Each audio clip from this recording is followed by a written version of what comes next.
ஐஸ்வர்யா கருத்தரித்தல் மையங்களில் ஜனவரி 30 முதல் பிப்ரவரி 5 வரை இலவச ஆலோசனை மற்றும் சிகிச்சைகளில் மாபெரும் சிறப்பு சலுகை.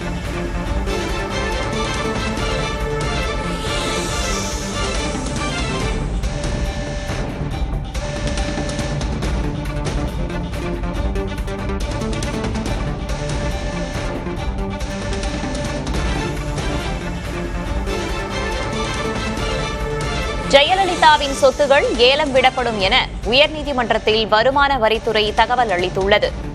வருமான வரி பாக்கியை வட்டியுடன் செலுத்தாவிடில் சொத்துகள் ஏலம் விடப்படும் என வருமான வரித்துறை தெரிவித்திருக்கிறது.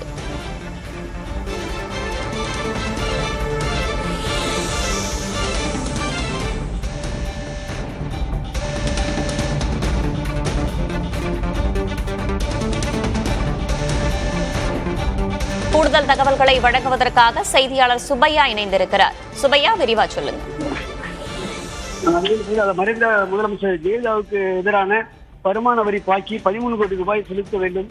அது தொடர்பாக அவரது சட்டப்பூர்வ வாரிசு அறிவிக்கப்பட்டுள்ள தீபாவுக்கு வருமான வரித்துறை நோட்டீஸ் அனுப்பியிருந்தது. இந்த நோட்டீஸை எதிர்த்து தீபா தரப்பில் சென்னை உயர்நீதிமன்றத்தில் வழக்கு தொடர்ந்தனர். இதே வழக்கில் மற்றொரு வாரிசான சகோதரர் தீபா இந்த வழக்கில் எடுக்கப்பட்டார். இந்த வழக்கு கடந்த விசாரணைக்கு வந்தபோது தீபா தரப்பில் வருமான வரி பாக்கி முதலில் பின்னர் 20 கோடி ரூபாய்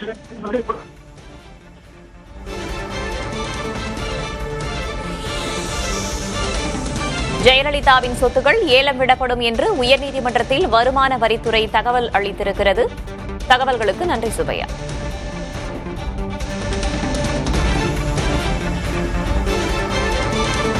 வருமான வரி பாக்கியை வட்டியுடன் செலுத்தாவிடில் சொத்துக்கள் ஏலம் விடப்படும் என்றும் 13 கோடி ரூபாய் வரி பாக்கி செலுத்த கோரிய வருமான வரித்துறை நோட்டீஸை எதிர்த்த வழக்கில் இந்த தகவலை உயர்நீதிமன்றத்தில் வருமான வரித்துறை தெரிவித்திருக்கிறது.